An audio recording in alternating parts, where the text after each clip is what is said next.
আমার হাতে এই মুহূর্তে যে মেইলটি আছে, এটি আমাদেরকে পাঠিয়েছেন লালমনিরহাট থেকে। উনি যেভাবে লিখেছেন আমি পুরোপুরি সেভাবেই বলার চেষ্টা করছি।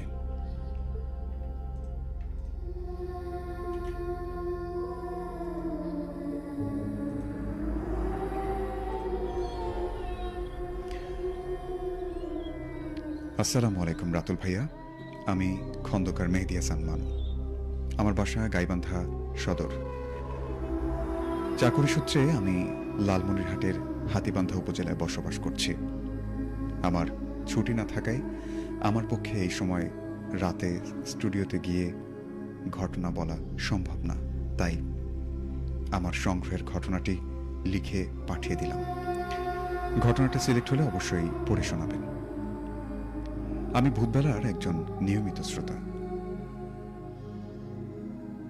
আমি যেখানে থাকি সেখানে কিছুদিন আগে এক প্রতিবেশীর বিয়েতে গিয়ে এক পরিচিত ভাইয়ের সাথে দেখা হয়।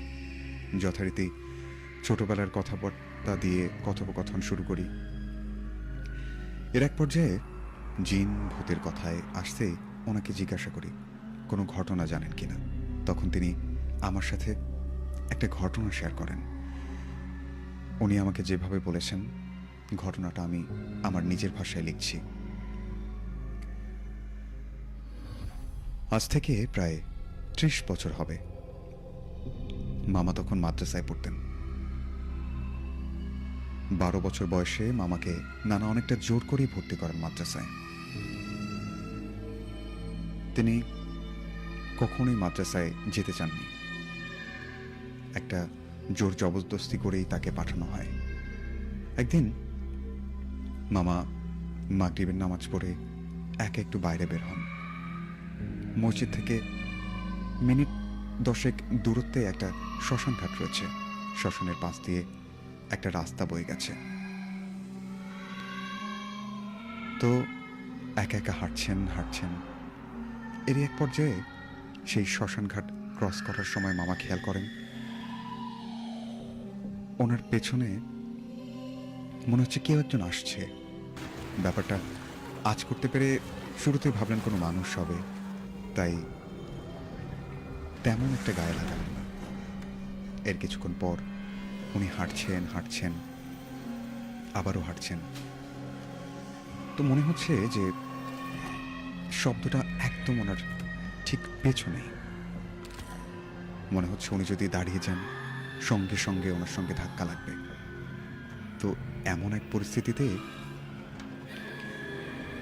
মামা হুট করে দাঁড়ালেন।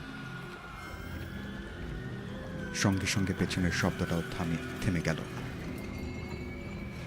তো উনি ভাবলেন যে এতক্ষণ ধরে আমি হাঁটছি, যদি কোনো পরিচিত বা অপরিচিত মানুষ হয়, যেহেতু শ্মশানের রাস্তা, কেউ একা একা যেতে চায় না, তার ওপর যদি সঙ্গে একজন থাকে, তার সঙ্গে কথা বলতে বলতে গেলে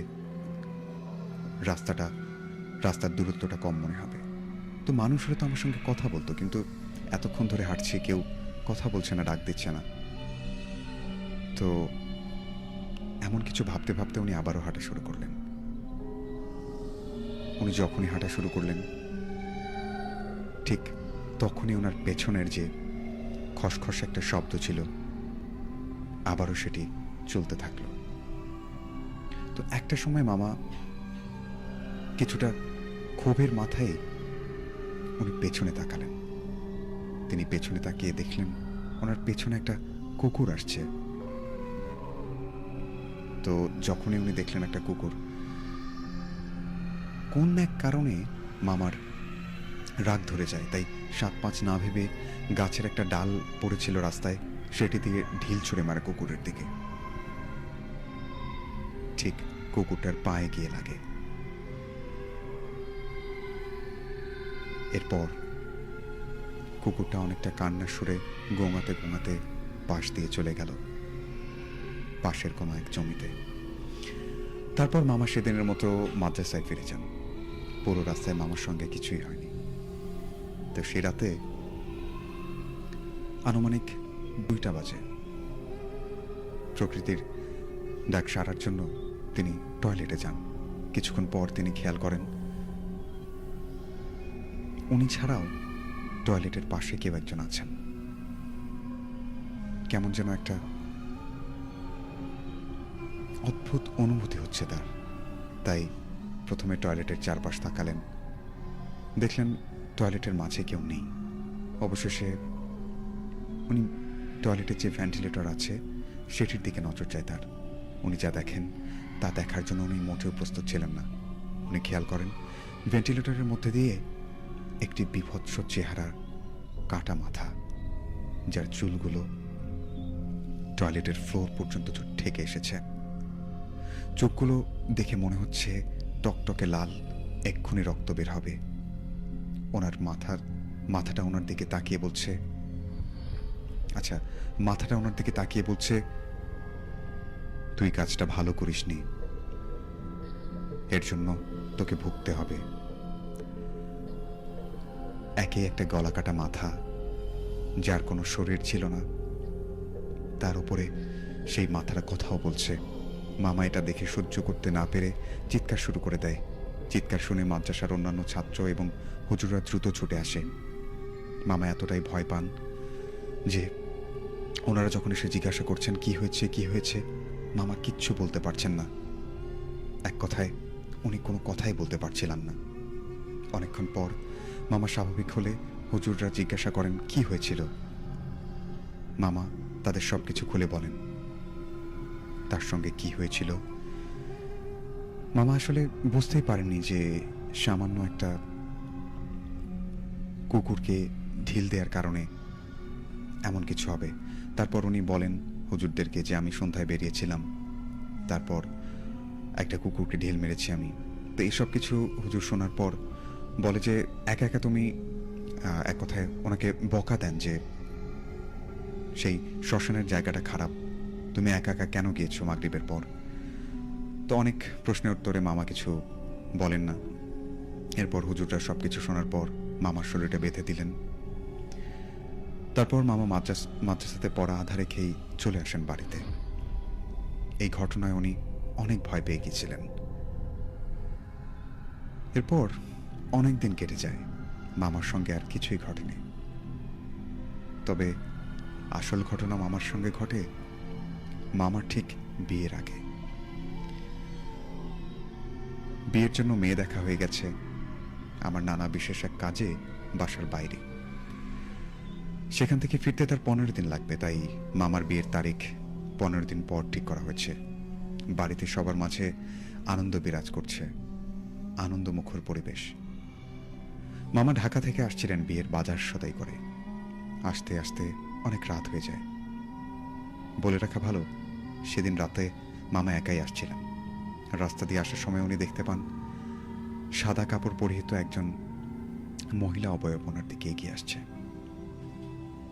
উনি মহিলা অবয়ব কিভাবে বুঝতে পারলেন? চুলগুলো বেশ লম্বা ছিল। কিছুটা সামনে আসতেই উনি থ হয়ে যান। গ্রাম্য পরিবেশ, আশেপাশে কেউ নেই, হাতে ভারী ব্যাগ। মামা দেখতে পান একটা বিকৃত চেহারার মহিলা অবয়ব ওনার দিকে চেয়ে হাসছে। মামা কিছুটা ভয় পেয়ে নিজেকে সামলে ওই অবয়বকে ক্রস করে যাওয়ার সময় অবয়বটি পেছন থেকে বলে ওঠে, কিরে, ভুলে গেলি আমায়? এরপর জোরে জোরে হাসার আওয়াজ শুনতে পান মামা। ভয়ে হাত পা নাড়তে পারছিলেন না। অনেক চেষ্টা করেও গলা দিয়ে কোনো আওয়াজ বের হলো না। মনে হচ্ছে কেউ যেন ওনার গলা চিপে ধরেছে। এসবের মধ্যে মামা নিজেকে সামলিয়ে নিতে না পেরে অবশেষে সেখানেই অজ্ঞান হয়ে পড়ে যান। সেদিন থেকেই বাসার সবাই খোঁজাখুঁজি করেন। সেদিন রাতেই মামাকে কোথাও খুঁজে পাওয়া যায় না। মামা নিখোঁজ হন। প্রায় 1 মাস হয়ে যায়, কিন্তু মামার কোনো খোঁজ ছিল না। বাড়ির সবাই প্রায় পাগল হবার উপক্রম। এভাবেই একটা জলজন্ত মানুষ গায়েব হয় কি করে? নানা বিষয়টা কিছুটা আঁচ করতে পারেন, তাই ওনাদের এলাকার বড় হুজুরকে বিষয়টা জানান। হুজুর সব শুনে শুধু একটাই কথা বলেন, এসে যাবে তোমার ছেলে, এসে যাবে।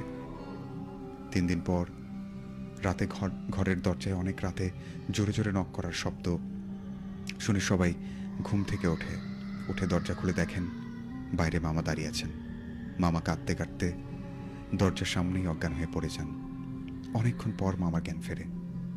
তারপর মামাকে জিজ্ঞাসা করলে মামা সবকিছু খুলে বলেন তার সঙ্গে কি কি হয়েছিল। আমার নানা ব্যাপারটা আগেই আঁচ করতে পেরেছিলেন, তাই সবাইকে এ নিয়ে আর প্রশ্ন করতে মানা করলেন। কিছুদিনের মধ্যেই মামা স্বাভাবিক হওয়া শুরু করলেন।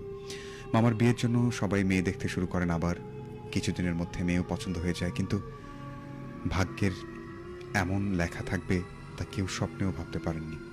গায়ে হলুদের দিন সকালবেলা অনেক ডাকাডাকের পরও মামার কোনো সাড়া না পেয়ে নানি মামাকে ডাকতে মামার ঘরে গেলেন।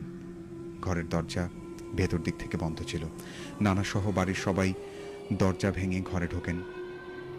ঘরের ভেতর তাদের জন্য কি অপেক্ষা করছিল তারা হয়তো কেউ ভাবতেই পারেননি। সবাই ঘরের ভেতর ঢুকতেই মামার বিছানার দিকে তাকান।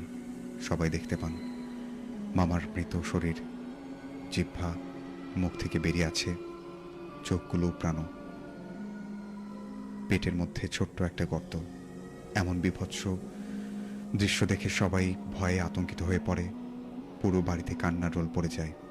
পুলিশ আসে সঙ্গে সঙ্গে, তদন্ত হয়, কিন্তু আজ পর্যন্ত খোলাসা হয়নি মামার সাথে সেদিন রাতে কি হয়েছিল। নানি আজও কাঁদতে কাঁদতে মুখ লুকান। আমি নিজেও দেখেছি নানিকে অনেক কাঁদতে মামার জন্য। অস্বাভাবিক মৃত্যুর পর নানা একদিন নাকি স্বপ্নে দেখেন কোনো এক বৃদ্ধা মহিলা সাদা কাপড় পরিহিত, অনেকটা বিভৎস চেহারা নানাকে বলছে, তোর ছেলে আমাকে মেরেছিল, তোর ছেলেকে মেরে দিলাম, শিক্ষা হয়েছে। ঠিক এটুকুই বলেছিলেন তিনি। এরপর